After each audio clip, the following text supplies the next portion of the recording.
واذكر في الكتاب إسماعيل إنه كان صادق الوعد وكان رسولا نبيا وكان يأمر أهله بالصلاة والزكاة. He mentioned Ismail alayhi salam and he says something awesome, that he was a truthful prophet. But in addition to all of that, he used to tell his family to pray and give zakat.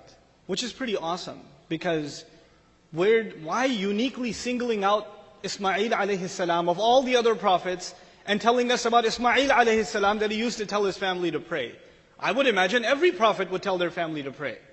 Why Ismail alayhi salam? Because we are tying him directly to the legacy of our father Ibrahim alayhi salam. رَبِّ اجْعَلْنِي مُقِيمَ الصَّلَاةِ وَمِن ذُرِّيَّتِي. And Allah is showing us that sincere dua of Ibrahim alayhi salam. Ya Allah, make me an establisher of prayer, and also from within my offspring. Well, from within his offspring is who?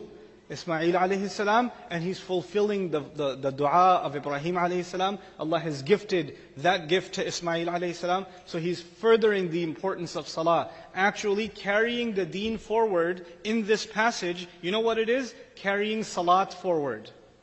I'll repeat myself. Passing on the religion in this passage is actually expressed in what? Passing down salat. Passing down salat. We think of salah as an obligatory thing that is done 5 times. If you study the Quran carefully, you will find salat is actually the legacy of Ibrahim alayhi salam. When you study the legacy of Ibrahim alayhi salam and what he wanted people to be afterwards and how they would be protected, salat is an inescapable truth. It is actually the central beam of our religion. It is the central pillar of our religion.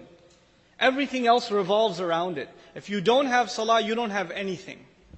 You don't have anything. As a matter of fact, when people, when people are raised on Judgment Day, what do they say? How long did they live? Do you know? إِلَّا بِثْنَا إِلَّا يَوْمًا.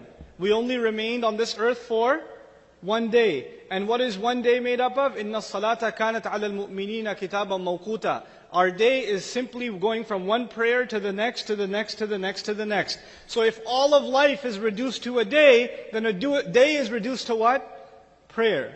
Like in the mind of a Muslim, there is no such thing actually as 10 a.m. or 12 p.m. or 3 p.m. or 4 p.m. It's right before Dhuhr and right after Maghrib and between Maghrib and Isha. Actually, we think of our entire life schedules around our prayer.